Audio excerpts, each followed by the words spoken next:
और मैं एक मुस्लिम धर्म से हूँ और मैं ये पूछना चाहता हूँ, मैं सनातन में आ तो गया हूँ पर मैं ये पूछना चाहता आप मुस्लिम हैं? हाँ। क्या नाम था आपका पहले? मेरा पहले जावेद नाम था। जावेद। काफी लोग सनातन धर्म में और मुस्लिम धर्म में क्या अंतर लगा आपको? आप तो मुसलमान में जन्म लिए हैं और सनातन को फॉलो कर रहे हैं, ये बताइए दोनों में क्या अंतर? ये लोग लड़ते क्यों हैं धर्म को?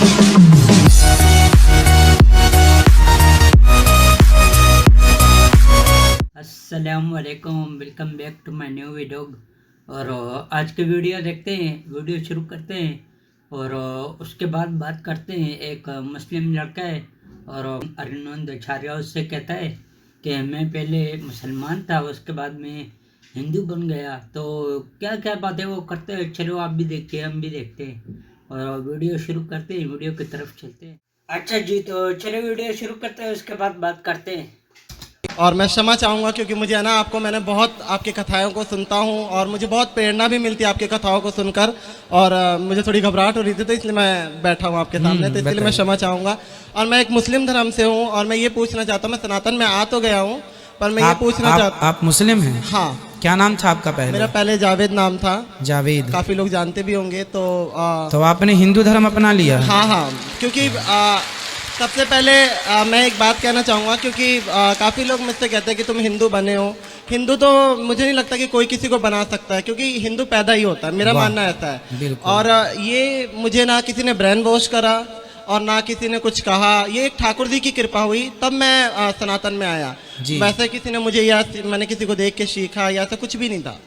तो मैं सभी लोगों से ये कहना चाहूँगा, और मेरे जो फैमिली वाले हैं वो भी आज। आपके फैमिली वाले आपका विरोध नहीं करते कि तुम कहाँ चले? मैं अभी इतना डिप्रेशन में हूँ, पूछो मत। मुझे फ़ोन आ रहे हैं फैमिली वालों के ज़्यादा आ रहे हैं, बाकी अदर तो कोई कुछ भी नहीं कह रहा, पर फैमिली वाले का आज भी मम्मी का फ़ोन आया और वो कहने लगी हमसे कोई मतलब नहीं, हम मर भी गए हैं तो हमारा मुंह मत देखियो तू, हमारी वजह से पूरे रिश्तेदार तेरी वजह से हमें पूरी वो कर रहे हैं और मतलब हमसे रिश्तेदारी टूट गई है। हमारी एक लड़की है, उसकी शादी करनी है, तेरी वजह से उस लड़की की भी ज़िंदगी ख़राब हुई है।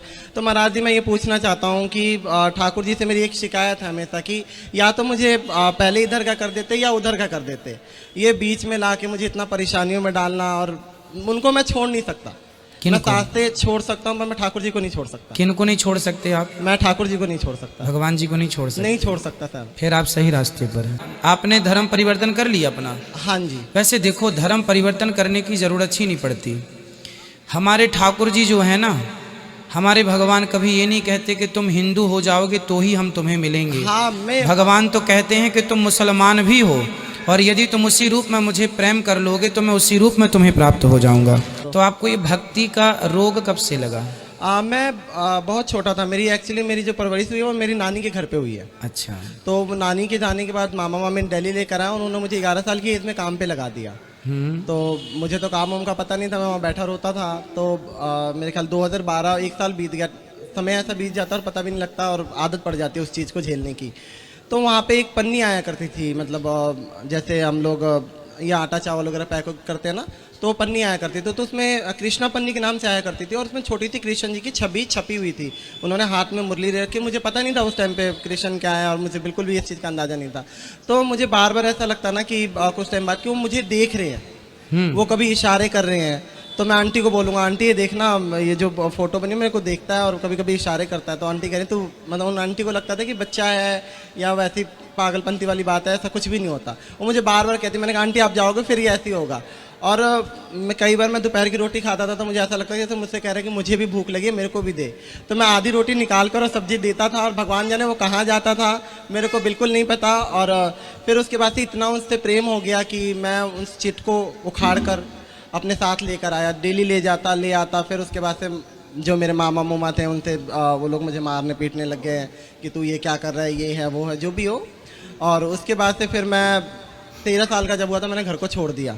तो मुझे लगता है कि ठाकुर जी की कृपा है और ये वहीं से हुई है। किसी ने ना मुझे सिखाया, ना मैं जिस फैमिली में काम करता था वहाँ भी ऐसे नहीं कह सकते कि वहाँ पे बहुत ज़्यादा भक्ति थी, वहाँ पे नॉर्मल भक्ति थी। तो ऐसा कुछ भी नहीं है।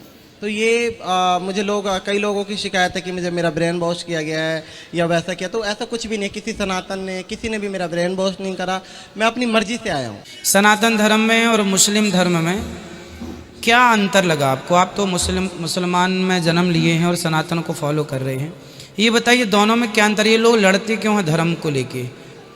मुझे तो ये पता नहीं, क्योंकि मैंने इतनी उन चीज़ों में पढ़ाई नहीं कर रखी। सनातन मुझे ऐसा लगा कि सनातन एक शांत धर्म है, जहाँ मन को शांति मिलती है, और किसी के लिए मतलब किसी जानवर को काटना पीटना नहीं होता। तो सनातन इसलिए भी बहुत ही अच्छा है, क्योंकि हम किसी का जान लेकर अपना त्यौहार वगैरह नहीं मनाते। जी, जैसे कि होली हो गई, दिवाली हो गई, तो कभी भी ऐसा नहीं होता कि किसी हमारे यहाँ दीपक जला करके हाँ, त्योहार दीपक मनाते हैं। जलाकर और मिठाइयों के साथ। तो ये बहुत अच्छा है और अच्छा लगा सनातन बहुत। और अब भी मैं सनातन में ही हूँ, तो मैं अपने आप को सनातन ही मानता हूँ। बिल्कुल, आप पूर्ण सनातनी हैं। इस धरती पे प्रत्येक जीव सनातन ही है मेरे भाई। रास्ता भटक गए हैं लोग, बस ये समझो, रास्ता भटक गए हैं लोग। किसी धर्म में किसी की हत्या करना जायज नहीं है। नाम मुकुंद दवे है, बेरोजगार हूँ।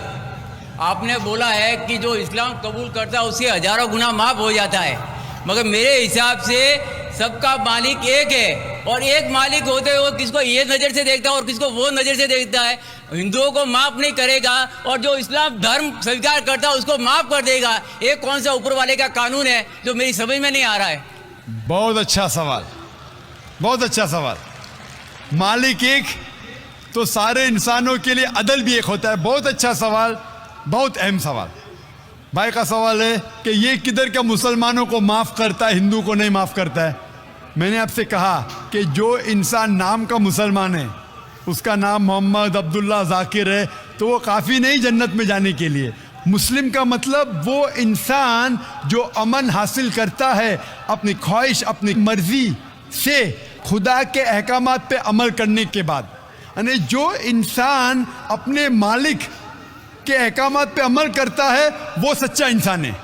वो नाम का क्या है उसका मैं कोई लेना देना नहीं।